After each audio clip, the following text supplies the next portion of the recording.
saudara saudari, namo sampai budaya, namo budaya. Senang sekali saya hari ini bisa membagi salah satu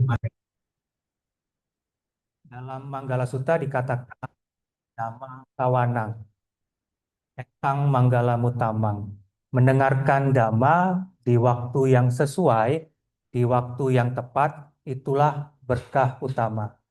Mungkin ada nggak Bapak Ibu yang tahu kenapa kalau mendengarkan dhamma di waktu yang sesuai itu berkah utama? Yang pertama, manfaat dhamma. Kalau manfaat kita mendengarkan dhamma, yang pertama mengetahui apa yang belum kita ketahui. Jadi kalau Bapak Ibu belum pernah mendengar, dengan mendengarkan dhamma kita menjadi tahu. Ya. Yang kedua, mendengarkan dhamma memperjelas apa yang telah kita dengar. Jadi kita walaupun kita sudah pernah dengar, kita dengar kembali, maka ini akan semakin jelas. Ya, inilah manfaat dhamma. Dan yang ketiga, ini untuk mengurangi keraguan-raguan, ya, untuk meningkatkan keyakinan kita, terutama kepada Buddha, Dhamma, dan Sangha. Ya, inilah manfaat dhamma, mendengarkan dhamma yang ketiga. Yang keempat, mendengarkan dhamma ini untuk meluruskan pandangan. Jadi Bapak Ibu tahu bahwa salah satu jalan mulia berunsur 8, yang paling pertama adalah pandangan benar. Jadi dengan mendengarkan dhamma ini untuk meluruskan pandangan. Jangan sampai kita terjebak pada pandangan salah atau yang kita kenal dengan micca ditthi. Ya, dengan kita berpegang pada pandangan salah, maka semuanya ikut salah. Pikiran, perbuatan, sampai nanti di jalan mulia yang berunsur yang nomor ke-8. Ya. Dan yang terakhir, ketika kita mendengarkan dhamma, kita membuat batin kita ini menjadi lebih jernih, lebih tenang. Makanya salah satu manfaat dhamma adalah membuat batin ini menjadi lebih tenang. Inilah kenapa kita mendengarkan dhamma di waktu yang sesuai, itulah berkah utama. Sebelum kita masuk ke materi, saya ingin mengajukan satu pertanyaan Bapak Ibu. Dalam diri kita ini, yang paling penting, apa yang paling penting dalam diri kita ini? Ada yang mau kasih jawaban? Nggak ada jawaban yang benar atau yang salah. Dalam diri kita ini, apa yang paling penting? Bahkan dengan ini, dengan hal ini bisa menciptakan segala sesuatu. Apa itu? Pikiran. Ya, kita sepakat ya, semua yang di sini hal yang terpenting adalah pikiran. Bapak Ibu sebelum ke sini pasti ada yang mungkin 2-3 hari sudah jauh-jauh terlintas dalam pikiran, oh, saya mau mendengarkan dhamma pada hari ini, mau mendengarkan dhamma vibe. Semua pasti berawal dari pikiran. Atau mungkin yang baru duduk tadi, mungkin baru selesai puja bakti, oh teringat ada dhamma vibes. Ingin duduk mendengarkan. Semua berawal dari pikiran. Bahkan semua ini, gedung ini, semua pasti berawal dari pikiran. Terbentuknya gedung ini, kursi semua berawal dari pikiran. Termasuk segala kondisi. Kita tahu bahwa sekarang ada perperangan, semua berawal dari pikiran. Jadi pikiran ini adalah pencipta, adalah pelopor.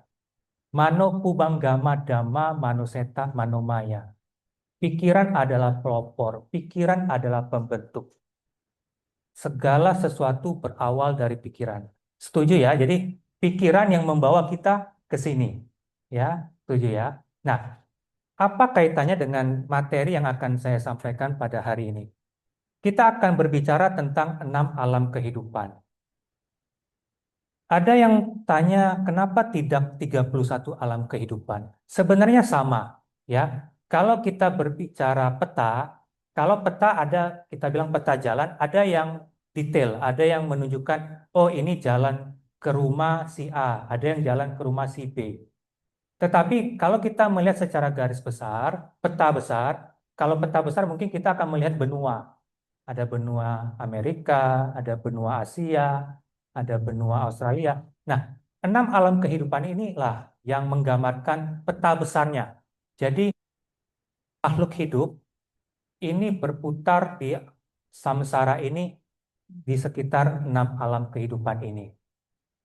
Ya, jadi 31 alam kalau kita kelompokkan menjadi 6 alam kehidupan. Bapak Ibu, Sang Buddha pernah berkata bahwa kita telah mati, lahir, mati, lahir, berulang kali, sejak lama dan berulang kali. Seseorang mengalami kematian ayah, kematian ibu, kematian sanak saudara, kehilangan kekayaan, kehilangan kesehatan. Karena inilah semua makhluk meratap, menangis. Air mata yang dicucurkan, air mata yang diteteskan melebihi air di 4 samudra raya.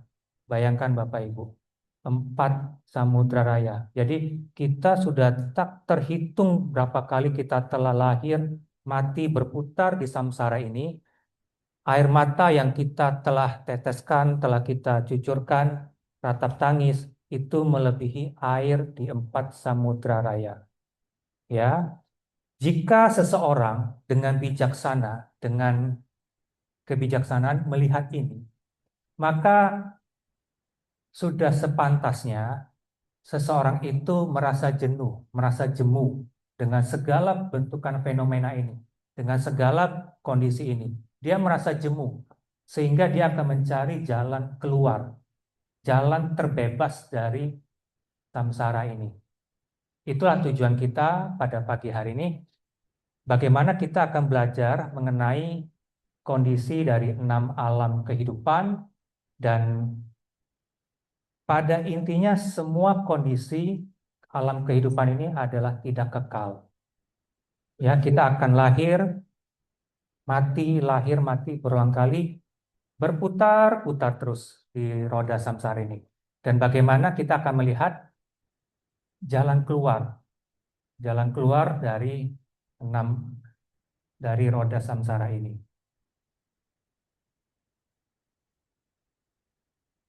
Nah, kalau Bapak Ibu lihat di slide, pernah nggak lihat gambar ini?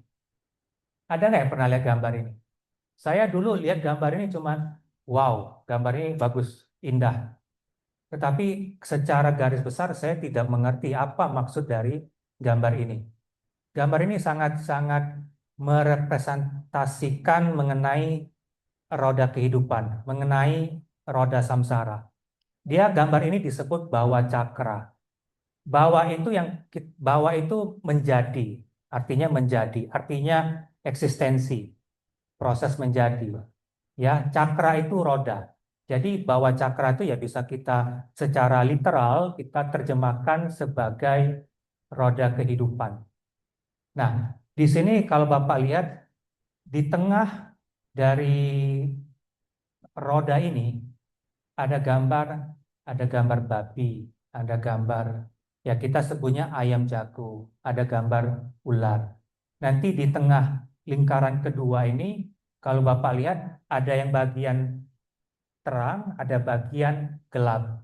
Inilah karena ketiga akar ini, ketiga ya kita sebut babi, babi ini melambangkan kebodohan, kegelapan, ketidaktahuan.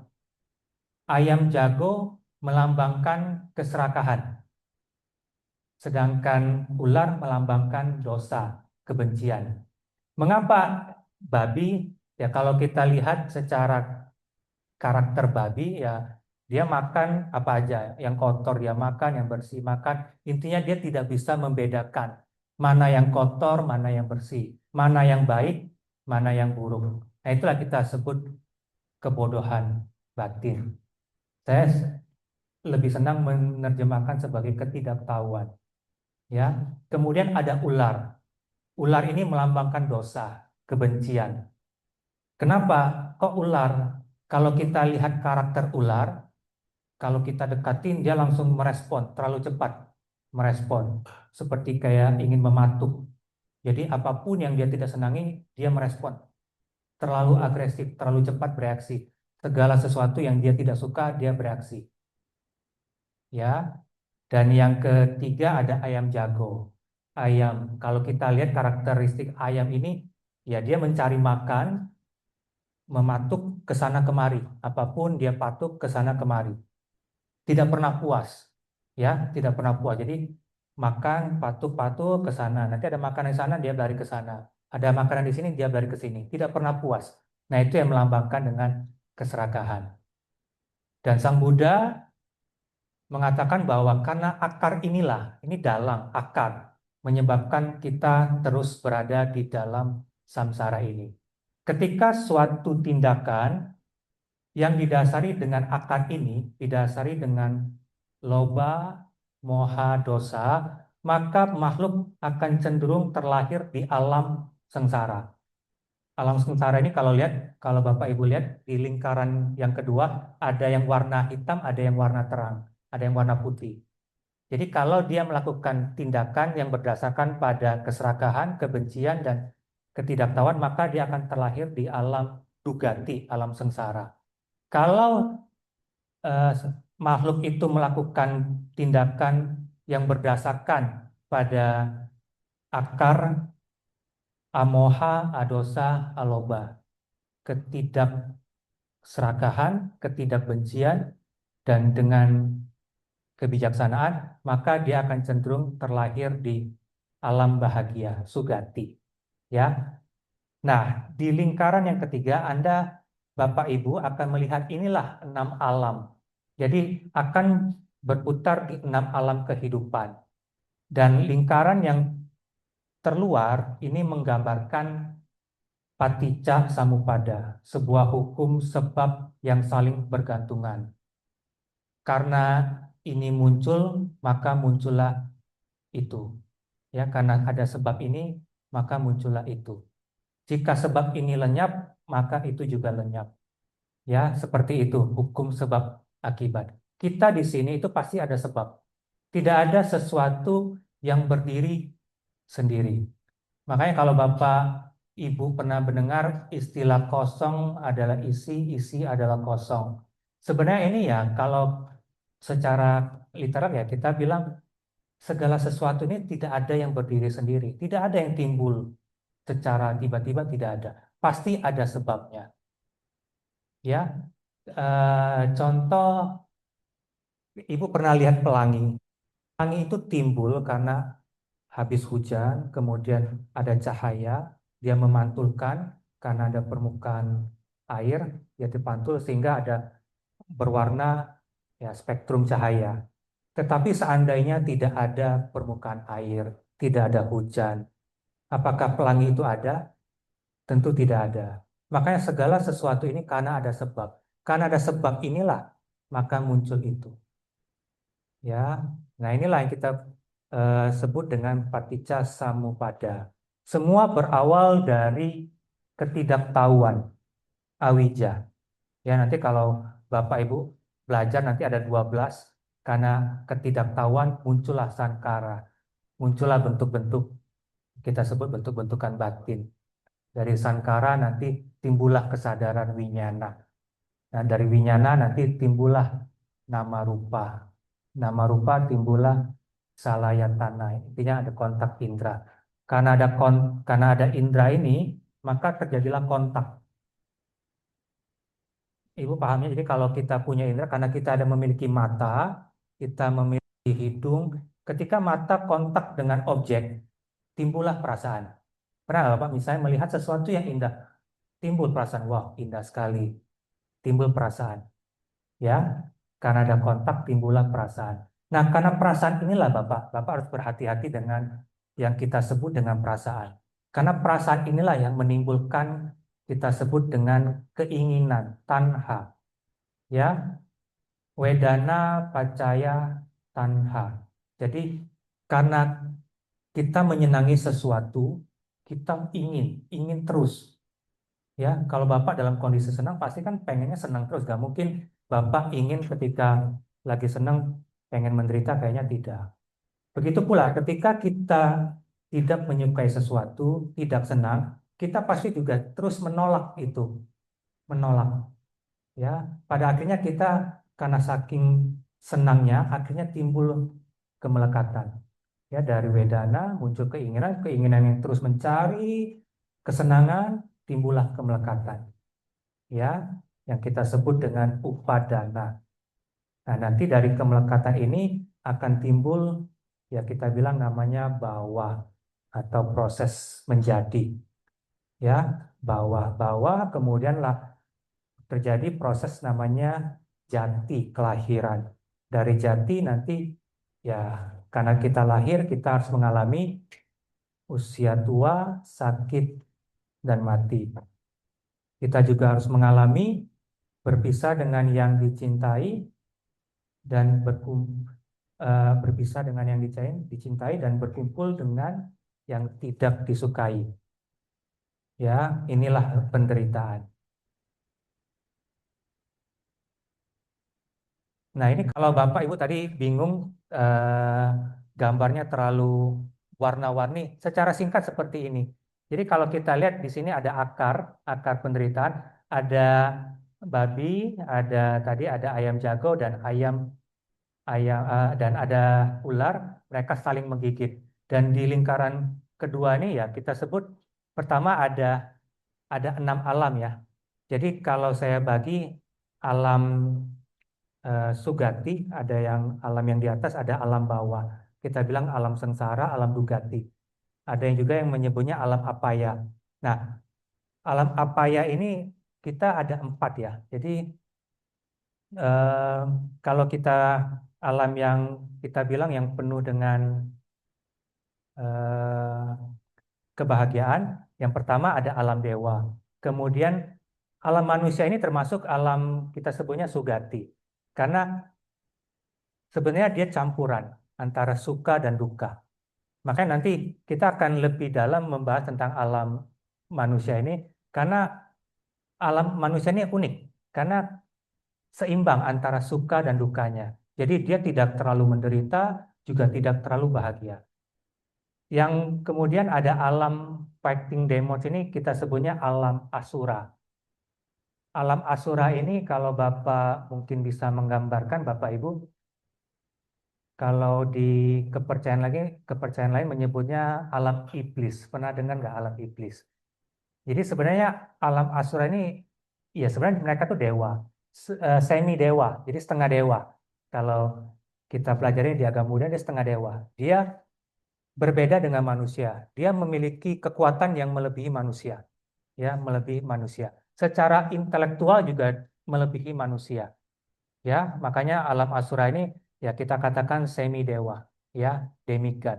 Ya, kemudian yang di bawahnya ini ada ada alam hantu kelaparan yang kita kenal dengan alam alam peta, kemudian ada alam neraka, niraya, kemudian juga ada alam hewan, alam binatang. Ya, nah nanti kita akan lebih membahas terkait 6 alam ini. Sebenarnya Bapak Ibu, eh, berbicara 6 alam kehidupan ini bukan berbicara tentang kehidupan setelah kematian. Kita nggak bicara sebenarnya tidak. Tadi di pertama, saya bertanya, apakah yang paling penting dalam kehidupan ini? Dan Bapak Ibu menjawab adalah pikiran. Ya, pikiran membawa kita ke sini. Bayangkan Bapak Ibu bahwa pikiran ini juga akan membawa kita ke salah satu 6 alam ini. Jadi kita tidak berbicara tentang kehidupan setelah kematian. Kalau Bapak, contoh katakanlah misalnya pikiran Bapak dipenuhi dengan kebencian, ini akan bisa menuju ke alam neraka. Kalau pikiran Bapak dipenuhi dengan keserakahan, ini bisa membawa kita menuju alam peta. Jadi pikiran ini bisa membawa kita menuju ke salah satu alam.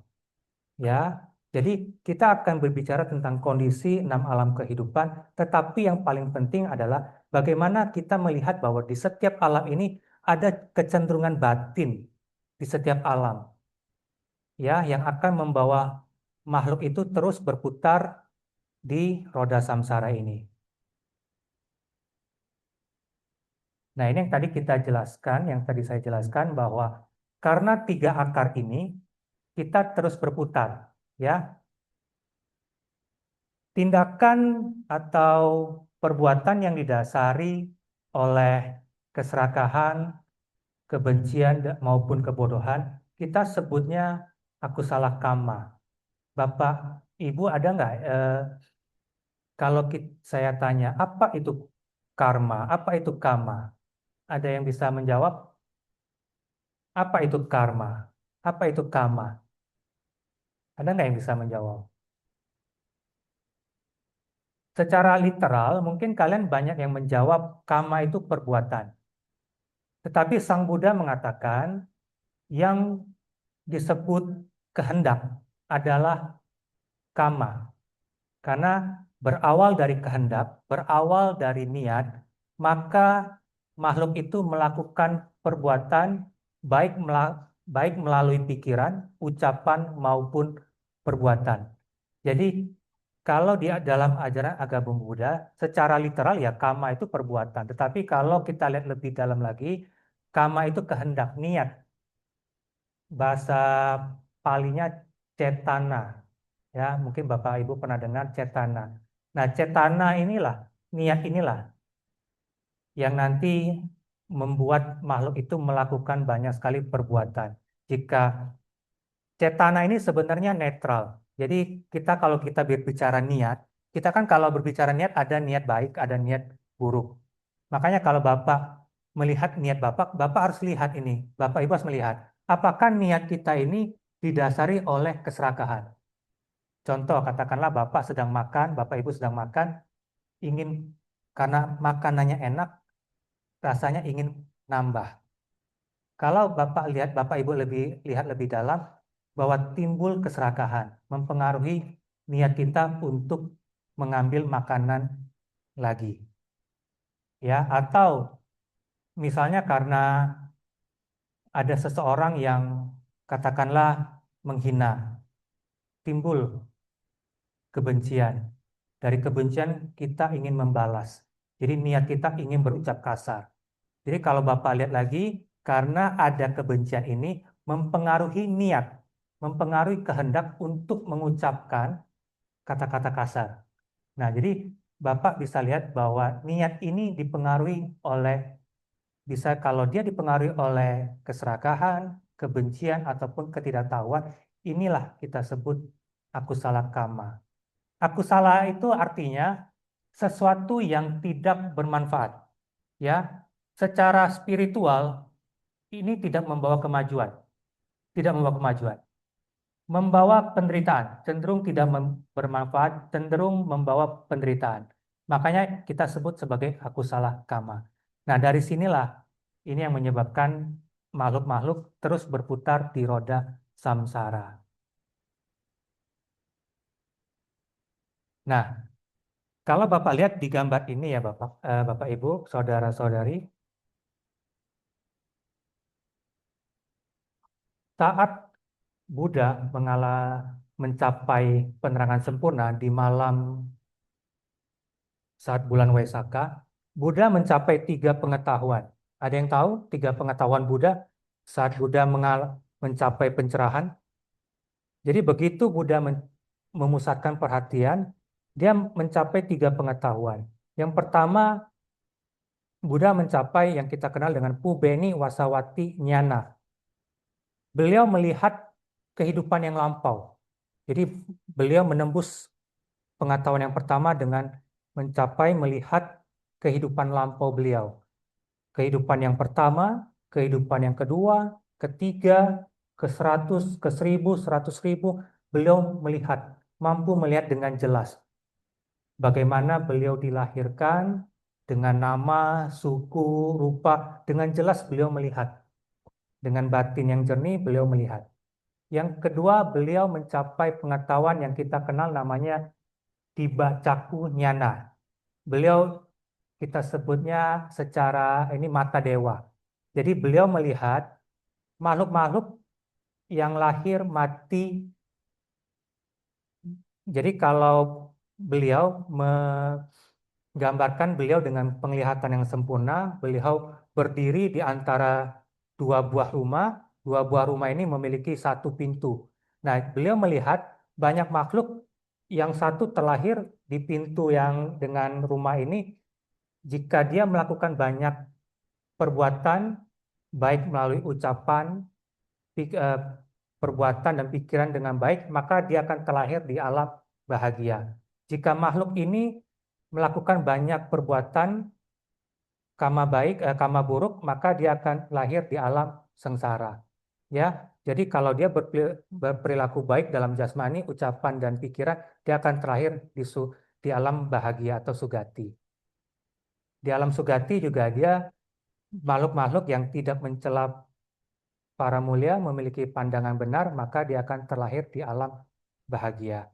Sebaliknya, jika makhluk itu berperilaku buruk dalam jasmani, ucapan dan pikiran, mencela para mulia dan memiliki pandangan salah, maka dia akan menuju ke alam derita, dugati. Jadi, beliau telah melihat kenapa makhluk ini ada yang, katakanlah, ada yang hina, ada yang mulia, kemudian ada yang kaya, ada yang miskin, ya, ada yang rupawan, ada yang buruk rupa, dan beliau melihat semua ada sebabnya, ya. Dan pengetahuan yang ketiga, Buddha mencapai pengetahuan mengenai padamnya noda-noda atau kekotoran batin. Jadi beliau melihat 4 kesunyataan mulia. Dengan inilah beliau menghancurkan semua noda-noda kekotoran batin. Ya, jadi beliau mencapai 3 pengetahuan. Salah satunya beliau melihat sebab dari lahir matinya makhluk di samsara ini.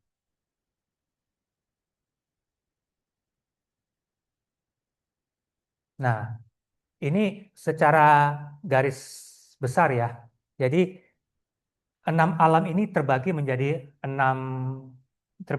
yang pertama, kalau kita lihat paling atas ini ada alam dewa.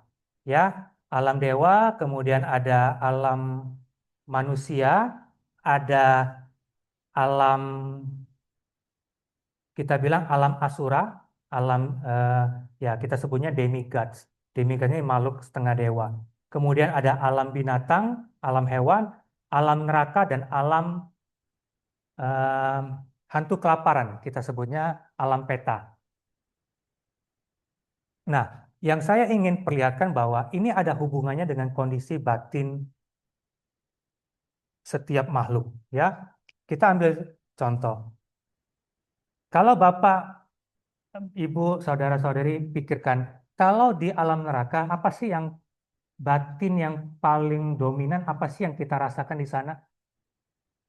Kalau neraka, kalau kita pikiran ya Bapak, Ibu, saudara pasti pikirnya panas, ya.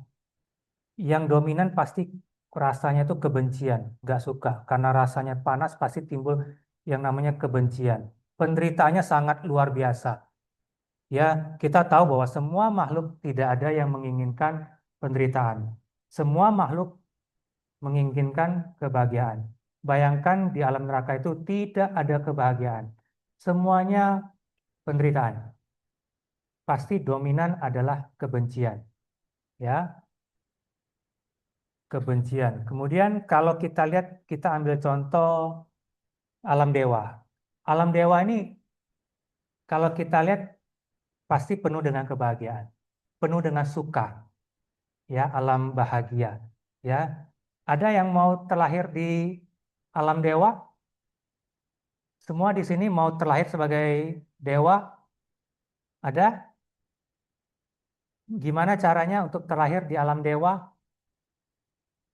Kalau di sini alam dewa kita identiknya lebih ya alam surga, ya, alam surga. Jadi Kalau Bapak Ibu pernah mengambil sila, tuntunan sila dengan biku, dikatakan em, ini kalau nggak salah Silenak Sugating Yanti ya, kan pernah dibacakan bahwa dengan menjaga sila maka kita akan terlahir di alam bahagia, di alam surga. Jadi salah satu cara untuk mencapai alam bahagia ini adalah dengan menjaga sila.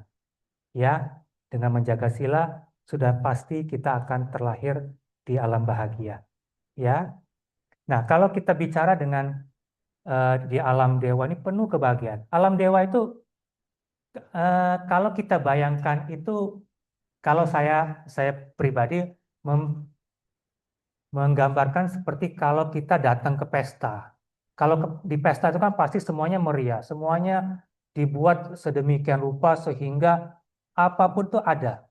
Kita dimanjakan dengan makanan, minuman, hiburan, ada musiknya. Nah, seperti itulah kira-kira kita datang ke pesta, ya menikmati semua yang ada di sana, ya termasuk hiburan, musik, makanan yang enak. Nah, seperti itulah alam dewa. Ya, kalau saya menggambarkan seperti itu. Ya, bagaimana dengan alam? Kalau saya tanya, bagaimana kalau kita membayangkan alam hewan, alam binatang? Bapak Ibu terpikir nggak kalau kita terlahir sebagai alam binatang? Kalau kita terlahir katakanlah di hutan belantara, pasti kita penuh dengan ketakutan. Karena kenapa? Kalau di hutan ya semua hewan ada yang memangsa, ada yang dimangsa, ya. Semua saling memakan. Jadi ada yang pasti hidupnya penuh dengan ketakutan. Bagaimana kalau dia terlahir katakanlah ya berdekatan dengan manusia? Kalau kita lihat contoh sapi, kerbau, ya semua juga ya menderita karena dia secara tidak langsung dieksploitasi oleh manusia. Ya, mereka harus mengerjakan apa tugasnya manusia. Ya, secara tidak langsung membantu manusia. Ya, mungkin Bapak Ibu ada yang bertanya, tetapi kan ada juga hewan yang terlahir dengan kondisi yang menyenangkan. Ya, ada anjing yang terlahir ya enak dia, ada bajunya, ada rumahnya, apapun pokoknya ada di pokoknya diperlakukan seperti anak lah kalau kita katakan. Tetapi Bapak Ibu, pertanyaannya adalah apakah kalau terlahir sebagai hewan atau binatang, dia bisa membedakan mana yang baik, mana yang buruk? Ya, alam hewan ini dia mengikuti naluri, mengikuti insting. Ketika dia ingin makan, dia pergi makan. Ya, ketika maaf katakanlah ingin berhubungan seks, dia pergi berhubungan seks. Hanya mengikuti naluri dia. Dia tidak bisa membedakan mana yang baik, mana yang buruk. Ya, bahkan kita pernah mendengarkan ada sebutan manusia tetapi kelakuan seperti binatang. Artinya apa? Manusia ini tidak bisa membedakan mana yang baik, mana yang buruk. Dia melakukan keburukan, dan keburukan ini hampir sama dengan apa yang dilakukan oleh hewan. Ya, inilah kenapa kalau identik di alam binatang ini ya identiknya lebih ke kebodohan. Ya, tidak bisa membedakan mana yang baik dan mana yang buruk. Nah, gimana kalau kita berbicara tentang alam Asura? Ya, alam Asura ini kita ya sebutnya alam iblis, alam setengah dewa. Jadi ceritanya ini sebenarnya mereka itu dulunya dewa, ya, dulunya dewa. Hanya saja ketika Bapak Ibu pernah dengar Dewa Saka, dewa ini cerita, ya. Jadi cerita ini ya kisah lah, kisah. Jadi ketika Saka, raja para dewa menjadi penguasa di surga Tawatingsa, para dewa ini bergembira. Bahkan ada dewa yang sampai katakanlah bermabuk-mabukan, ya bermabuk-mabukan. Nah, karena mereka bermabuk-mabukan, mereka diusir oleh Saka sehingga dia eh, ya jadinya para makhluk dewa yang tadi diusir ini iri. Kenapa diusir? Timbul kebencian dalam diri mereka. Jadi karena mabuk-mabukan mereka diusir, ya. Jadi yang dominan adalah iri hatinya.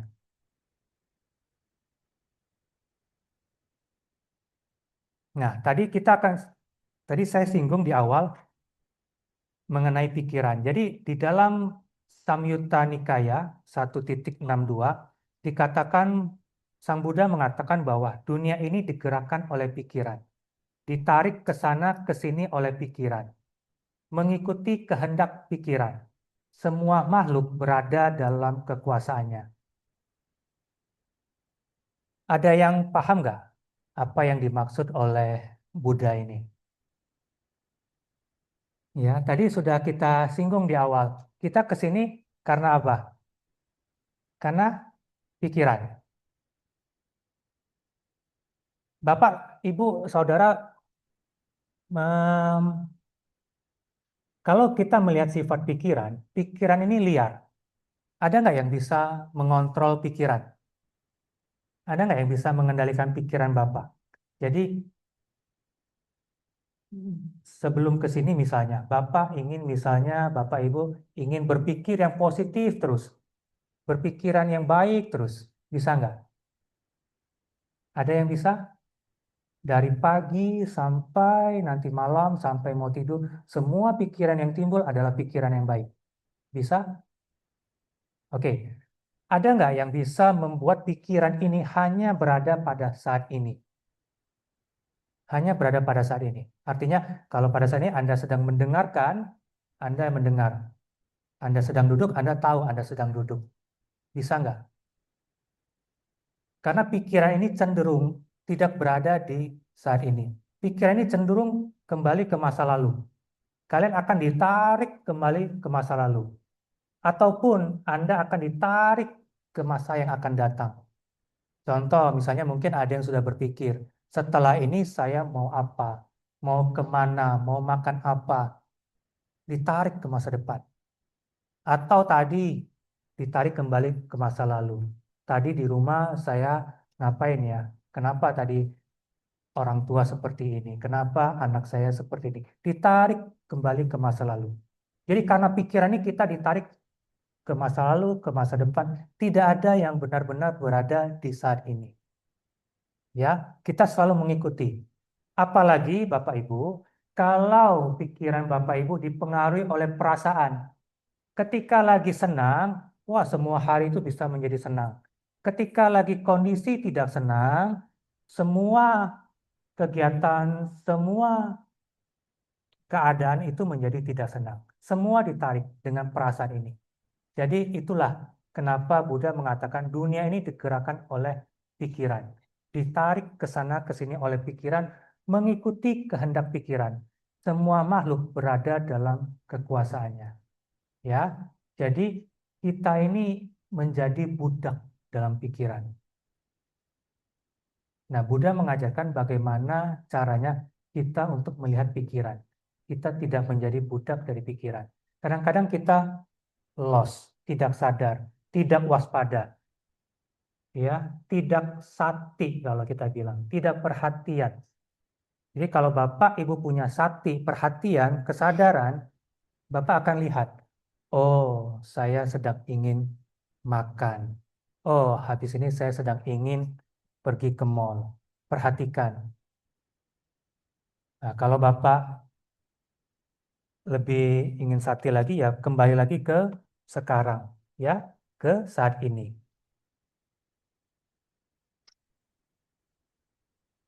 Nah, kita akan berbicara mengenai alam dewa, ya.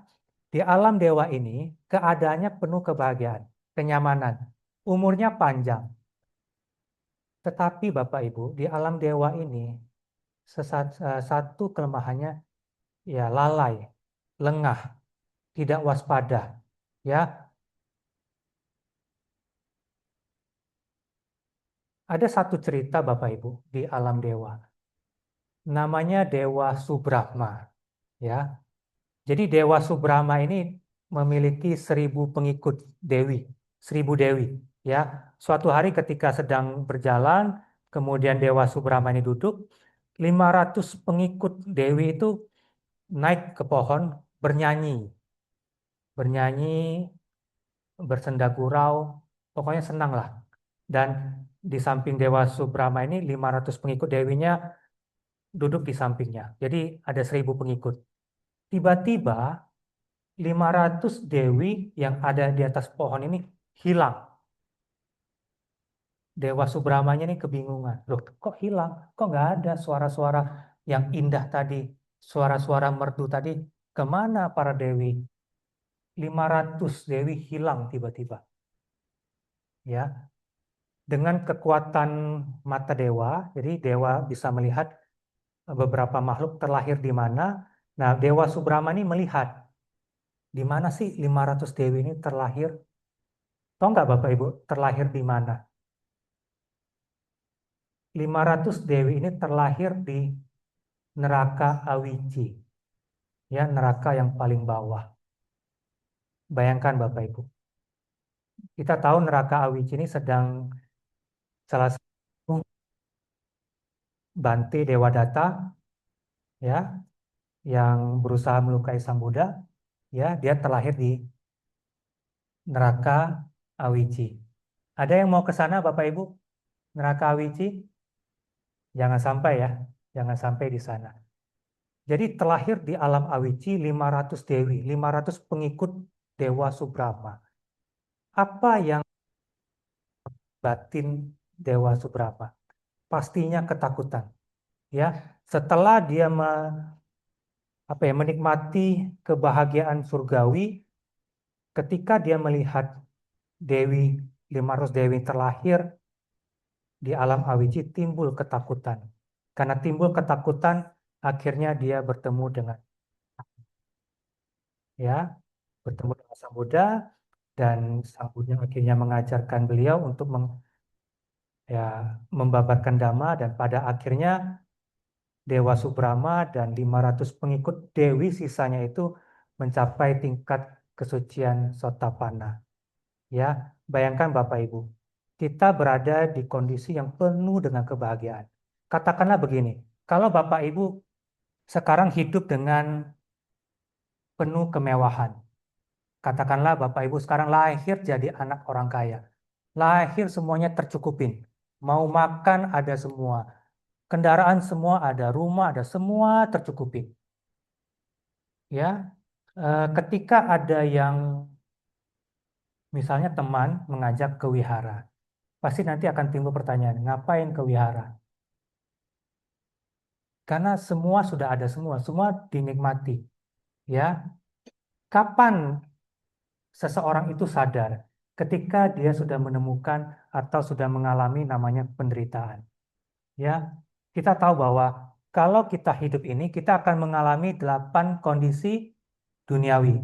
Kemarin sudah belajar ya tentang bagaimana kita akan mengalami untung, rugi, ya, terpuji, dipuji dan dicela, ya, dikenal, tidak dikenal, suka dan duka. Kalau kita hidup ini kita tidak bisa lepas dari itu, ya. Tidak mungkin kita akan merasakan suka terus, merasakan kebahagiaan terus. Pasti kadangkala kita akan mengalami yang namanya perasaan duka, kesedihan. Kalau kita bisnis, tidak mungkin kita akan terus untung terus. Tidak ada. Pasti kita akan mengalami yang namanya rugi. Sebaliknya juga, tidak mungkin kita maunya dipuji terus. Pasti juga akan dicela. Ada nggak Bapak Ibu yang seseorang yang tidak pernah dicela? Ya, Buddha mengatakan,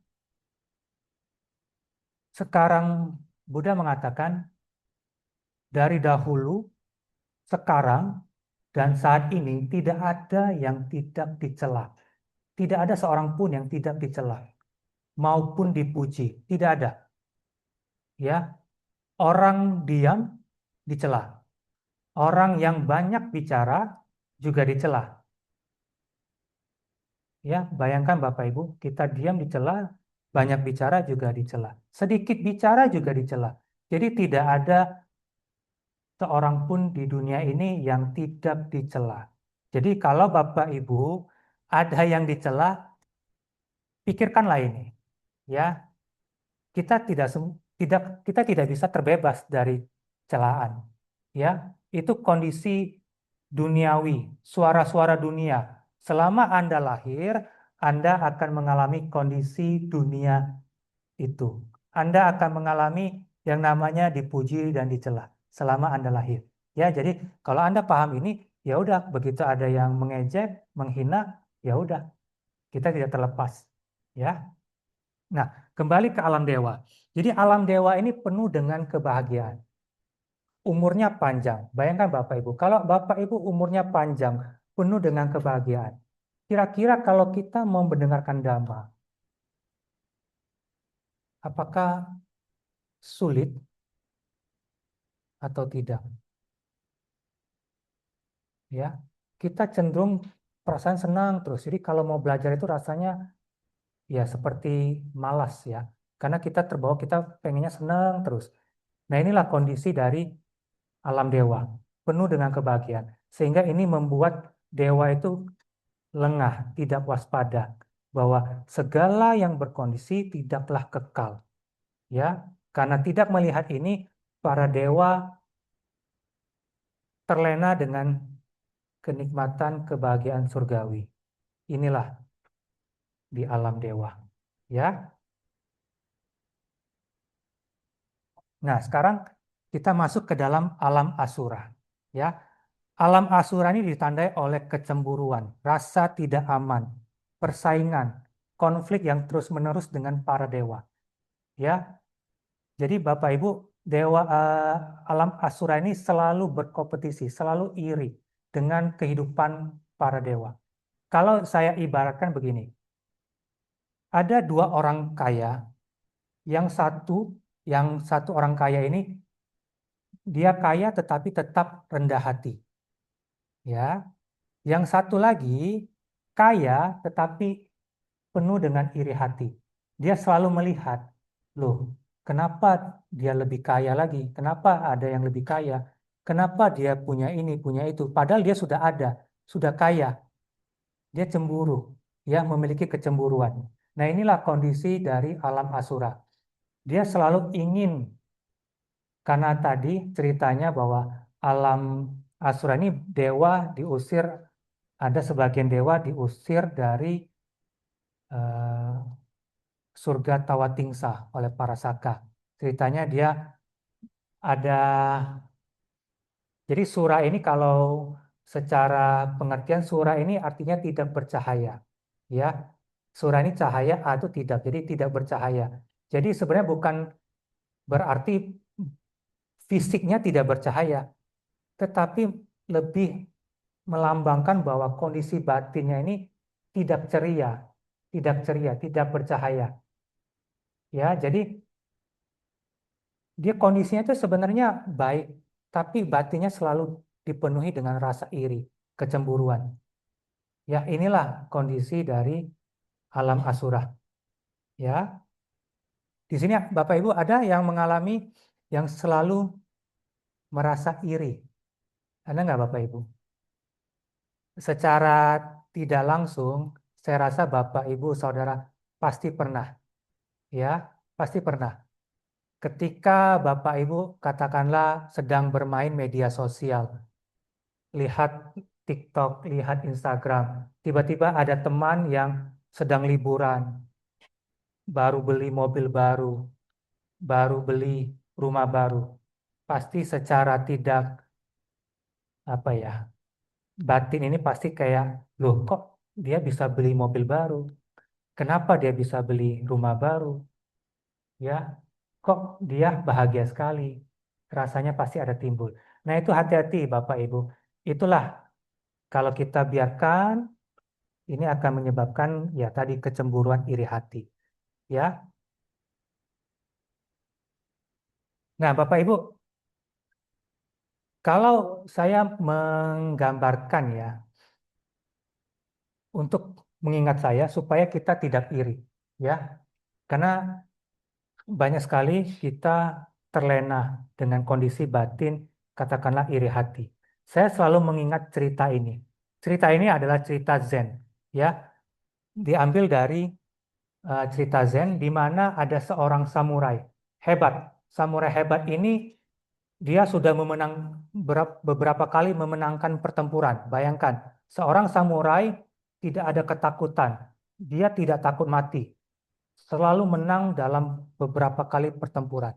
Suatu ketika, samurai ini bertemu dengan seorang master Zen, seorang guru Zen. Terus timbul dalam dirinya perasaan minder, perasaan rendah diri.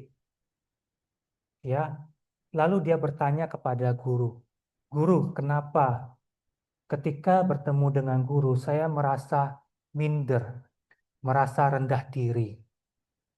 Lalu sang guru tidak langsung memberikan jawaban. Sang guru bilang, "Tunggulah nanti malam, saya akan memberikan jawaban."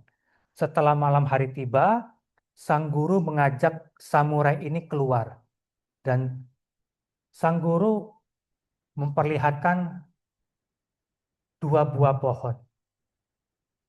Tuan, lihatlah dua pohon ini. Ada yang tinggi besar menjulang ke langit, ada satu yang kecil. Tuan, pohon besar ini tidak pernah berkata kepada pohon kecil ini, "Kenapa kamu lebih kecil daripada saya?" Sebaliknya, pohon kecil ini juga tidak pernah berkata, "Kenapa pohon di sebelah saya ini lebih besar?" Ya, jadi Guru Zen menjawab, "Coba Tuan lihat, kedua pohon ini tidak pernah saling membandingkan. Pohon yang besar ini tidak pernah membandingkan. Kenapa kamu lebih kecil? Sebaliknya, pohon kecil ini juga tidak pernah membandingkan. Kenapa kamu lebih besar?" Lalu Tuan ini, samurai ini menjawab, "Benar, Guru, bukankah mereka memang tidak bisa membandingkan? Tidak bisa dibandingkan. Ya, karena mereka pohon." Nah, itulah jawabannya.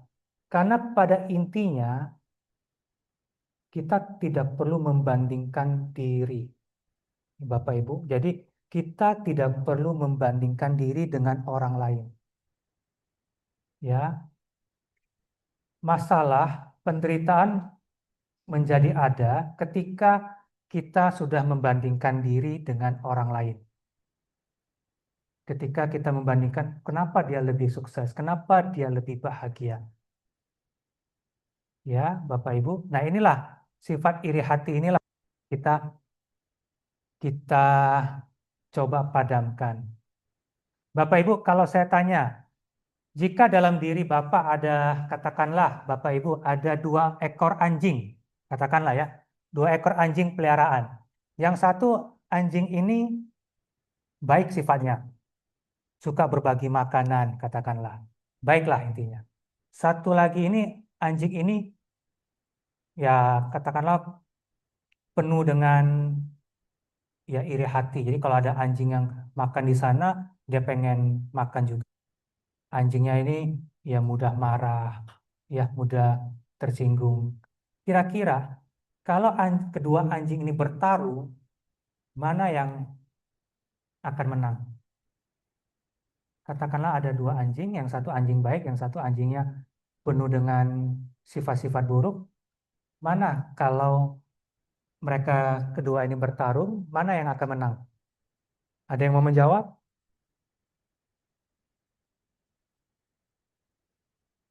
Mana yang menang? Anjing yang diberi makan.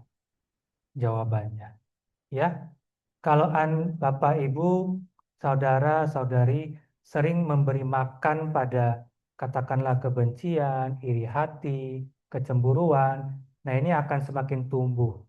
Tapi kalau Bapak Ibu sering memberi makan anjing yang penuh dengan katakanlah kedermawanan, penuh welas asih, ini akan tumbuh. Ya, jadi kalau Bapak Ibu lihatlah mana yang Anda sering kasih makan.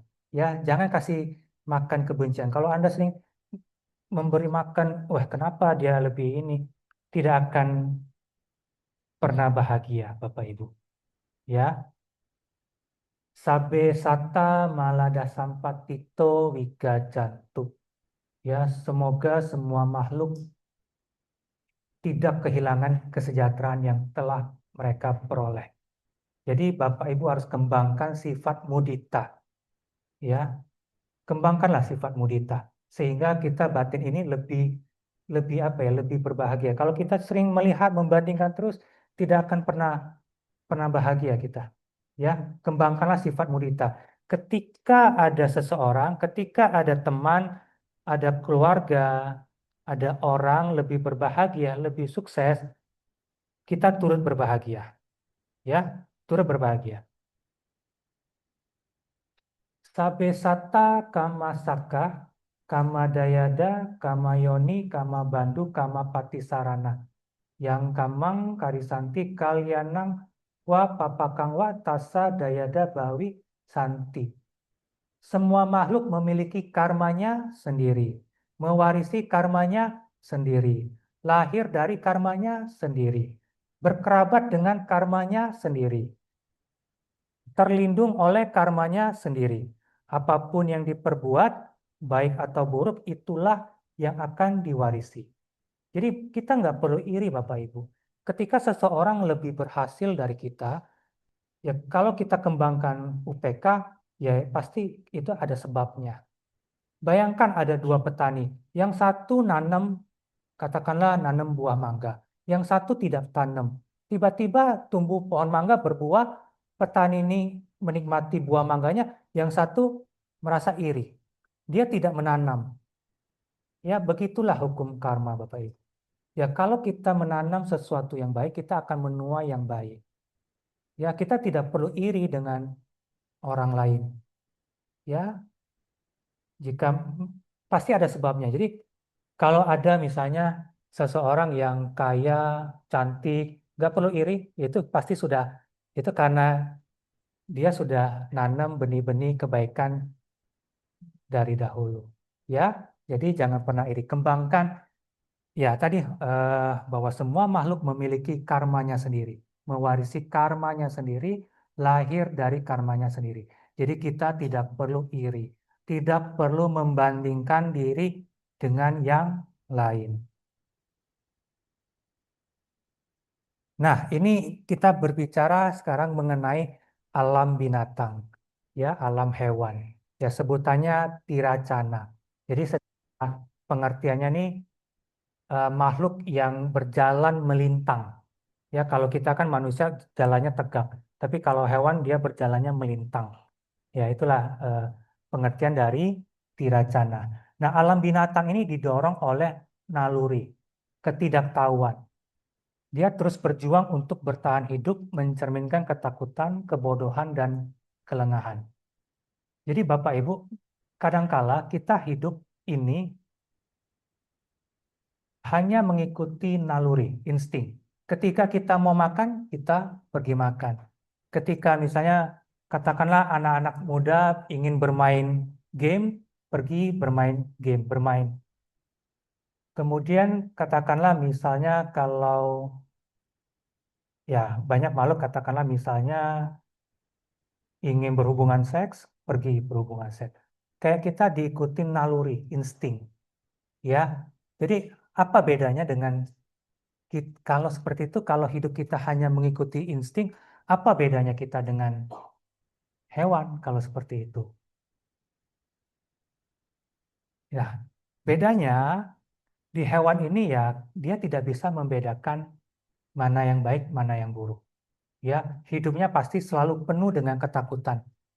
Ya, hidupnya pasti kalau kita lihat pengennya makan terus. Kalau ingin tidur pergi tinggal tidur. Ya, ketika nanti ada dengar suara-suara dia terbangun karena takut. Karena kan sifat insting dari hewan itu ketakutan. Takut ada yang mengganggu, ada yang memangsa. Ya, nah inilah sifat dari alam binatang. Jadi jangan sampai Bapak Ibu kita terlahir di alam binatang.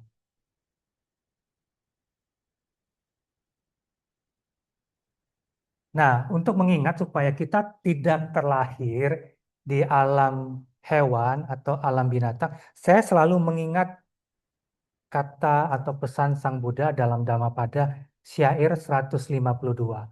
Orang yang tidak belajar akan menua seperti sapi. Dagingnya bertambah tetapi kebijaksanaannya tidak berkembang. Ya, kita beruntung loh Bapak, Bapak Ibu, kita beruntung terlahir sebagai manusia. Karena terlahir sebagai manusia ini sangat-sangat sulit, sangat langka, berharga. Nanti kita akan bahas kenapa sangat sulit dan berharga. Ya, jadi Bapak Ibu ingat ya, ingat sapi ya. Jangan sampai kita hidup ini cuma hanya ingin makan, tidur, makan, tidur, tidak pernah mau belajar, yang nanti ujung-ujungnya dagingnya bertambah tapi kebijaksanaannya tidak bertambah. Dari kalimat ini pula, makanya kita bisa katakan bahwa umur tua itu tidak menjamin dia lebih bijaksana. Sebaliknya, umur muda, usia muda juga tidak berarti dia tidak bijaksana. Ya, jadi bijaksana tidak bijaksana bukan tergantung pada usia.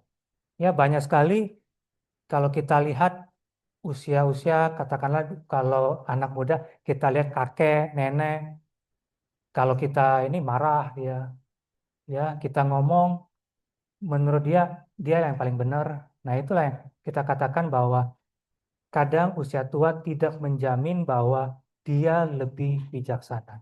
Ya. Nah, ini alam peta. Kita masuk ke kondisi alam peta. Di alam peta ini keadaan dipenuhi oleh keinginan yang kuat dan tak pernah terpuaskan, keserakahan serta keterikatan. Jadi sering digambarkan sebagai makhluk dengan tenggorokan yang kecil dan perutnya yang sangat besar. Ya, jadi kalau digambarkan tenggorokannya kecil, perutnya besar. Ya, ini melambangkan keserakahan. Ya, Em, kita ini, Bapak Ibu, kita cenderung karena dipengaruhi oleh perasaan. Jadi katakanlah kita kalau sedang senang, kita kan pasti pengennya kondisi ini tetap. Ya, kondisi ini pengennya tetapnya senang. Betul ya Bapak Ibu ya. Jadi kalau kita sedang makan, terus makanannya enak, pasti cenderungnya pengennya nambah. Kalau kita lagi mengalami kondisi yang lagi senang, kita pengennya kondisinya tuh kalau bisa tidak berubah, tidak kekal. Nah, ini sebenarnya kita katakan keserakahan. Kita pengen sesuatu yang membuat kita itu tetap senang. Nah, jadi hati-hati Bapak Ibu ya. Keserakahan ini kadang-kadang membuat kita menjadi melekat. Baik itu terhadap harta, melekat kepada katakanlah melekat pada kondisi, melekat pada keluarga. Nah, ini hati-hati Bapak Ibu karena pada intinya segala sesuatu yang berkondisi, segala sesuatu yang terbentuk itu tidaklah kekal. Jadi ketika Ibu mengalami kondisi yang menyenangkan, pasti nanti akan berubah. Ya, jadi jangan terlalu melekat pada sesuatu, terutama pada harta materi kita. Ya, Bapak Ibu bayangkan ya, Bapak Ibu bayangkan ya ini ya. Kalau Bapak Ibu hidup sendiri ini, Bapak Ibu punya uang 1 miliar, hidup sendiri, tidak punya sanak keluarga, punya uang katakanlah 1 miliar, 1 triliun, katakanlah. Kebutuhan Bapak Ibu 1 bulannya, katakanlah hanya, ya kita kan hidup paling hanya makan, ya paling belanja kebutuhan pokok. Ya katakanlah mungkin habisnya cuma 10 juta, katakanlah. Lebihnya ini ada banyak sekali, Bapak Ibu. Dan sedangkan kalau Bapak Ibu melekat pada harta benda ini, lalu ketika Bapak, Ibu, Saudara meninggal, lalu ini harta milik siapa? Ya, Bapak Ibu sekarang ini mengumpulkan banyak sekali harta. Tiba-tiba besok Bapak Ibu tidak ada lagi di dunia ini. Lalu harta ini punya siapa? Berguna nggak harta ini? Ada gunanya nggak? Sudah dikumpulin nih semua ini, kumpul, kita punya uang deposito semuanya, simpan. Jadi Bapak Ibu jangan melekat pada harta benda. Harta benda yang kita kumpulkan ini belum tentu punya kita. Mungkin ini punyanya, ya kalau kita bicara keluarga, mungkin ini punyanya anak-anak kita. Ketika kita meninggal, yang menikmati siapa? Anak-anak. Nah, sekarang yang menjadi modal, yang menjadi pegangan kita untuk kita terlahir di alam-alam yang berbahagia, apa kalau kita melekat pada benda? Makanya dikatakan, kalau di Nindi Kanda Sutta, kalau Bapak Ibu pernah membaca, kebajikan kita lah yang menjadi teman kita. Jadi kalau Bapak Ibu terus menyimpan, tidak pernah katakanlah berdana, ini tidak akan menjadi kebajikan. Kalau Bapak Ibu belajar melepas, berdana, harta benda ini akan menjadi sebuah kebajikan. Kebajikan inilah yang akan menemani Bapak Ibu sampai di seluruh kehidupan, sampai keluar dari samsara. Ya, paham nggak Bapak Ibu? Dengan kebajikan yang Bapak Ibu lakukan dengan berdana, melepas, ini akan menemani Ibu, menemani Bapak Ibu sampai di seluruh perjalanan hidup samsara ini. Ya, kebajikan. Jadi teman kita itu sebenarnya kebajikan, bukan harta benda. Nanti yang akan kita bawa setelah meninggal itu kebajikan kita. Ya, yang akan kita bawa. Tidak ada harta benda, keluarga, semua kita tinggal. Yang kita bawa adalah kebajikan. Ya kalau kita tidak pernah berdana, tidak ada, tidak ada jasa kebajikan. Ya.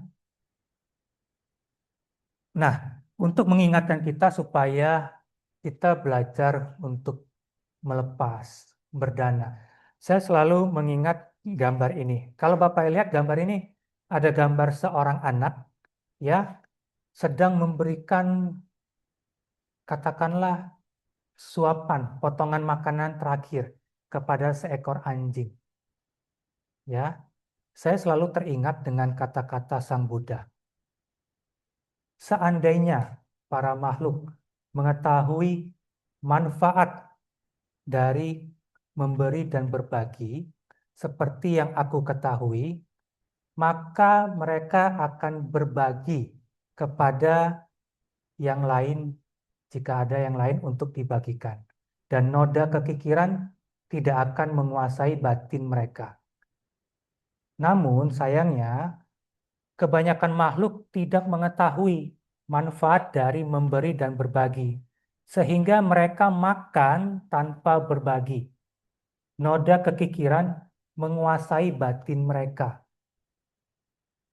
Seandainya para makhluk mengetahui manfaat dari memberi dan berbagi, sebagaimana yang aku ketahui, maka dengan pikiran gembira, para makhluk ini akan berbagi kepada mereka yang mulia, yang layak menerima di waktu yang tepat.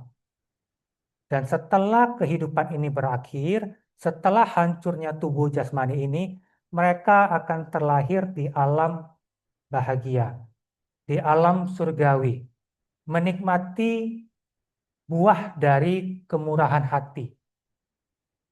Ingatlah kata-kata ini Bapak Ibu. Seandainya para makhluk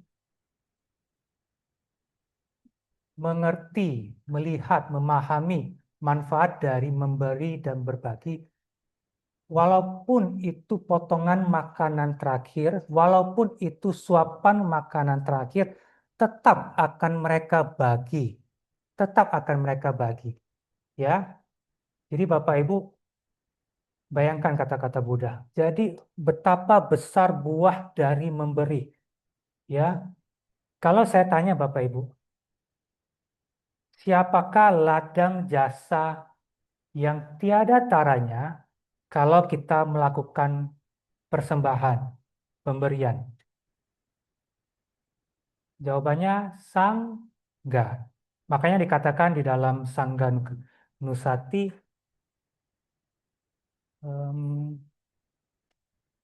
sangga adalah ladang jasa kebajikan yang tiada taranya. Ya, apalagi kalau kita bicara sangga kan, kalau sangga ini ada yang masih berlatih, ada yang telah melampaui latihan tersebut. Yang telah melampaui latihan tersebut, katakanlah kita sebut para Arya. Di zaman Sang Buddha, ada banyak para siswa Buddha yang telah mencapai maga dan palah, mencapai tingkat kesucian. Ini kalau kita memberikan dana kepada mereka, jasanya sangat besar. Jasanya tiada taranya. Ya, itulah disebut sangga adalah ladang jasa kebajikan yang tiada taranya. Ya, jadi intinya kalau kita banyak berdana, sudah pasti alam surgawi. Ya, sudah pasti alam dewa. Nah, sekarang kita akan melihat alam neraka, ya. Neraka ini atau dengan kata lain namanya niraya. Niraya ini alam penuh penderitaan, hebat. Niraya ini kita secara literal katanya nir itu tidak ada, aya itu kebahagiaan. Jadi kondisi alam yang tidak ada sama sekali kebahagiaan. Ya, semuanya penderitaan. Tidak ada, ya. Nah, faktor batin yang dominan adalah di sini adalah kebencian. Ya, di sana dikatakan kalau Sang Buddha bilang sungguh tidak diharapkan, sungguh tidak diinginkan untuk terlahir di alam ini, sungguh tidak diharapkan. Kalau ada biku yang bertanya, Bante, bagaimana gambaran penderitaan di sana? Lalu Sang Buddha memberikan perumpamaan seperti ini. Andaikan ada seorang penjahat ditangkap oleh seorang raja, dan raja ini memberikan hukuman, ditusuk oleh ditusuk hukuman ditusuk tombak. Jadi hukumannya adalah 100 tombak ditusuk setiap pagi, siang, dan malam. Bayangkan nih Bapak Ibu. Penjahat ini ditusuk 100 pagi, 100 tusukan tombak, siang 100 tusukan, malam 100 100 tusukan tombak. Bayangkan Bapak Ibu, satu tusukan saja itu pasti menyakitkan luar biasa. Sangat sakitnya luar biasa. Apalagi 300 tusukan. Bayangkan Bapak Ibu. Jadi Sang Buddha menggambarkan betapa sakitnya, betapa menderitanya di alam neraka. Tetapi Buddha menggambarkan lagi, 300 tusukan ini tidak menggambarkan penderitaan yang begitu luar biasa di alam neraka. Jadi 300 tusukan tombak ini hanya sebagian kecil dari, kalau Sang Buddha mengambil umpama, beliau mengambil sebongkah batu, lalu beliau membandingkan mana yang lebih besar, batu ini atau pegunungan Himalaya. Tentu pegunungan Himalaya. Dan bongkahan batu ini melambangkan 300 tusukan tadi.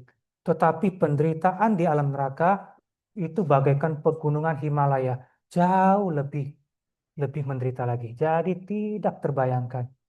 Ya, alam neraka ini tidak terbayangkan. Sungguh tidak diharapkan, sungguh tidak diinginkan. Faktor yang dominan di alam neraka ini adalah kebencian. Bapak Ibu, Buddha pernah mengatakan bahwa kebencian ini adalah jalan menuju ke alam neraka. Jadi Bapak Ibu hati-hati, jangan memendam kebencian, jangan menyimpan dendam, jangan menyimpan kemarahan. Ya, di dalam Dhammapada dikatakan nahi werena werani, samantida kudacana. Kebencian tak akan pernah berakhir bila dibalas dengan kebencian. Ya, ibaratkan Bapak Ibu coba lihat kain kotor. Bapak Ibu ingatlah kain kotor ini. Bayangkan kalau kain kotor kita cuci dengan kotoran yang sama. Apakah dia akan makin bersih atau makin kotor? Makin kotor, Bapak Ibu. Demikianlah pula batin ini. Batin yang kalau ini penuh dengan kotoran, dengan kebencian, kalau dibalas dengan kebencian, malah akan menambah derita. Ya, ingatlah kain yang kotor. Lalu bagaimana untuk membersihkan kotoran ini? Awerena cak samanti. Dengan tidak membenci, maka kebencian akan menjadi padam. Ya, jadi dengan kondisi yang tidak membenci. Jadi untuk membersihkan kain yang kotor, ya kita harus memiliki air yang bersih. Bagaimana? Kembangkanlah metta, kembangkanlah cinta kasih, kembangkanlah welas asih. Ya, dengan air yang jernih, air yang bersih, inilah untuk membersihkan kain yang kotor. Ya, nah kalau kita penuh dengan kebencian, ini ibaratnya juga seperti orang buta. Saya pernah ini orang terdekat saya kalau sedang marah, emosinya meledak-ledak, kita mau ngomong apa, dia tidak hirau, tidak peduli, tetap aja salah. Jadi Bapak Ibu, kalau ada seseorang yang sedang marah, kalau saya lebih memilih diam. Kenapa? Kalau orang sedang marah itu ibaratnya orang buta. Dia tidak akan bisa membedakan mana yang baik, mana yang salah. Kita mau ngomong, oh jangan membenci, jangan dendam ini. Tidak, dia tidak akan peduli. Jadi lebih baik kita diam. Lebih baik kita memperhatikan apa yang timbul dalam pikiran kita, apa yang timbul dalam batin ini. Ya, jadi kebencian itu membuat kita itu buta. Apa aja salah, semua salah. Jadi kalau kalian benci terhadap seseorang, kalau saya bicara kebaikan orang ini, pasti kalian akan bilang ini salah, dia itu salah, dia harusnya tidak begini, dia tidak begitu. Salah semua kalau kita sudah terjebak pada kebencian. Nah, kalau kebencian ini juga bisa kita ibaratkan menggenggam bara api, menggenggam kotoran. Jadi Bapak Ibu ini punya kebencian, pengennya kan balas ini. Pengennya juga kalau ada yang menghina, saya juga pengen balas. Ada yang marah, saya juga pengen marah. Ya, ibaratnya kayak kita memegang bara api. Kalau kita memegang bara api, memegang kotoran, kita mau melempar orang ini, siapa yang terluka lebih dahulu? Pertanyaannya.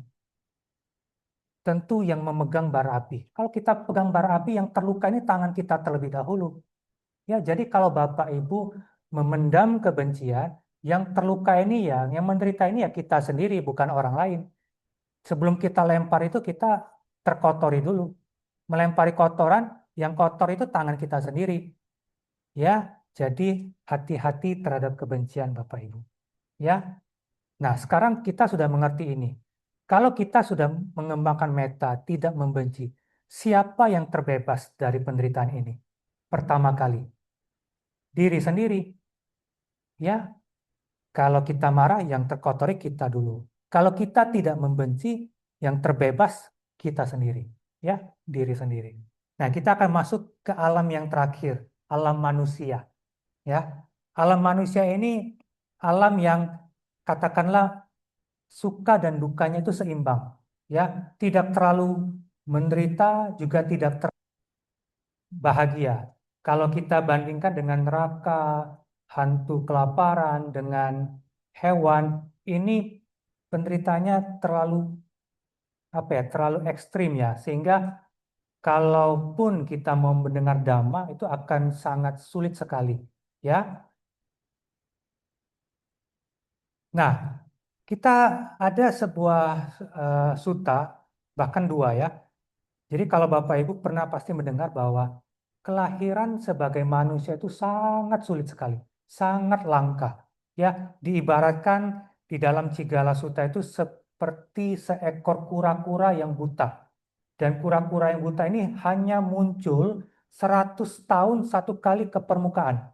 Di permukaan ini ada kita bilang kayu berlubang. Kalau bahasa palingnya ya kita sebut cigala. Makanya disebut cigala suta. Ya, kayu berlubang. Berapa persentase kemungkinan kura-kura ini kepalanya masuk ke dalam lubang kayu tersebut? Kita tahu kalau di laut itu angin dari utara tiup ke selatan, angin dari barat tiup ke timur, sebaliknya dari timur tiup ke barat. Selalu terombang-ambing kayu yang berlubang itu. Berapa persen kemungkinan kura-kura yang hanya muncul 100 tahun sekali ke permukaan, kepalanya buta pula, kura-kuranya buta 100 tahun sekali keluar, muncul ke permukaan, pas tepat masuk ke dalam kayu yang berlubang, sangat kecil, sangat kecil. Dan di dalam Nakasika Sutta, Nakasika ini kita sebutnya ujung kuku. Jadi Buddha pernah bertanya kepada para biku, manakah yang lebih banyak? Pasir yang ada di ujung kukuku ini atau pasir yang ada di muka bumi ini? Tentu jawaban dari para biku adalah lebih banyak pasir yang ada di bumi ini. Demikianlah para biku, makhluk-makhluk yang terlahir sebagai manusia sedikit sekali seperti pasir yang ada di ujung kukuku ini dibandingkan makhluk-makhluk yang lain.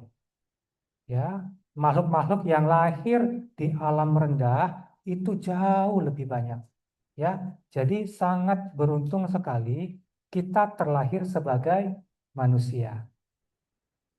Untuk mengingat kenapa kita beruntung, saya selalu mengingat kata-kata Dhammapada syair 182. Kicok manusia patilabo, sungguh sulit terlahir sebagai manusia. Ya, tadi perumpamanya seperti seekor kura-kura yang buta. Sungguh sulit kehidupan sebagai manusia. Kicang macana jiwitang. Sungguh sulit kehidupan sebagai manusia. Kenapa? Sudah terlahir sebagai manusia itu langka. Kehidupan manusia itu lebih sulit lagi, Bapak Ibu. Kenapa? Karena kehidupan ini tidak dapat diramalkan, tidak dapat dipastikan. Hidup ini sulit, singkat, penuh dengan penderitaan. Karena dilahirkan, seorang manusia harus mengalami kematian. Inilah sifat segala dunia. Segala yang lahir pasti akan lenyap. Ya, itu sifat segala hal yang terbentuk. Tidak peduli yang berusia muda, tidak peduli usia tua, tidak peduli bodoh atau bijaksana, semua akan mengalami kematian. Seperti buah yang telah masak jatuh di pagi hari, demikianlah manusia yang telah lahir dapat meninggal kapan saja. Tidak ada yang terlepas dari kematian. Ketika saatnya tiba, kita akan meninggalkan semuanya, Bapak Ibu. Sabehime piyehi manapehi nanabawo winabawo. Segala yang kucintai dan kusenangi kelak akan berubah dan terpisah dariku. Ya, tidak ada, semua akan terpisah. Ya, begitu waktunya tiba, kita akan melanjutkan perjalanan kita masing-masing. Ya, dengan disaksikan, bahkan seorang ayah pun tidak dapat menolong putranya dari kematian. Keluarga pun tidak dapat menolong sanak keluarganya dari kematian. Dengan disaksikan oleh keluarga, disertai ratap tangis dan air mata, manusia dibawa satu persatu, bagaikan seekor sapi dibawa ke tempat penyembelihan. Ya, itulah kenapa kehidupan sebagai manusia begitu sulit, karena singkat, penuh dengan penderitaan. Kicang Saddhamma Sawanang. Sungguh sulit mendengarkan Dhamma. Ya, Bapak Ibu, berapa banyak di sini? Kalau di sini, kalau saya hitung mungkin ada puluhan orang yang mendengarkan Dhamma. Di luar sana berapa banyak yang tidak mendengarkan Dhamma? Sungguh sulit mendengarkan ajaran yang benar, Bapak Ibu. Di luar itu banyak sekali ajaran yang bukan Dhamma. Ya, sangat sulit kita mendengar kalau dikatakan ajaran para Arya. Sangat sulit kita mengetahui ini ajaran benar. Ya, sangat sulit. Ticuk Budana Mupado, sungguh sulit munculnya seorang Buddha. Bayangkan Bapak Ibu, em, kalau di sekarang ini di zaman kita Buddha Siddhartha ya, Pangeran Siddhartha mencapai Buddha 2600 tahun yang lalu. Tetapi ajarannya kita dapat rasakan saat ini. Kalau ditanya Bapak Ibu, bagaimana kita melihat Buddha? Ada yang bisa jawab? Buddha pernah berkata, ia yang melihat Dhamma, melihatku, melihat Sang Buddha. Jadi bagaimana melihat Sang Buddha? Lihatlah Dhamma. Di mana melihat Dhamma?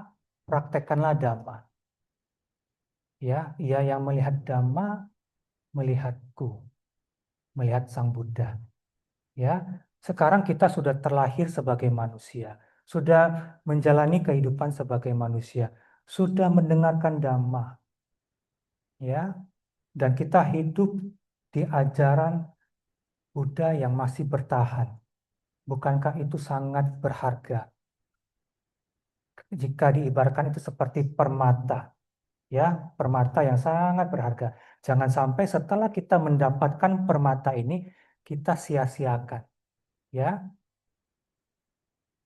Nah, ini pada intinya, pada akhirnya Bapak Ibu, kondisi dari keenam alam ini dapat kita rasakan dalam kehidupan saat ini. Tidak harus menunggu kelahiran saat kematian. Ya, ketika kita dipenuhi dengan kebahagiaan, kita sedang berada di alam dewa. Ketika kita melihat seseorang, melihat teman, keluarga, orang lain lebih berbahagia, lebih sukses, timbul rasa iri hati, kita sedang berada di alam asura. Ya, ketika kita sedang hanya mengikuti naluri, hanya mau makan pergi makan, tidur tinggal tidur, kita seperti di alam binatang, tidak mau belajar. Ya, kalau kita dipenuhi dengan keserakahan ketika nanti, wah, kita mungkin makan, kemudian kita mendapatkan sesuatu, kita tidak mau berbagi. Nah, itulah kita sedang berada di alam peta. Ketika kita menghadapi kondisi yang tidak menyenangkan, kondisi yang tidak kita sukai, timbul kebencian, timbul kemarahan, itulah alam neraka. Dan ketika kita sadar, oh ini sedang marah, oh kita lagi sedang dikuasai oleh keserakahan, oh kita lagi iri hati, timbul kesadaran, itulah kita sedang berada di alam manusia. Jadi Bapak Ibu, berbicara tentang 6 alam kehidupan ini bukan berbicara tentang 6 alam kehidupan setelah kematian, tetapi berbicara kondisi batin yang bisa kita alami setiap hari. Dan tadi kita sudah sepakat bahwa pikiran dapat membawa kita kemana-mana. Ya, hati-hati Bapak Ibu, kalau pikiran kita dipengaruhi oleh kebencian, hati-hati kita akan dibawa ke alam neraka.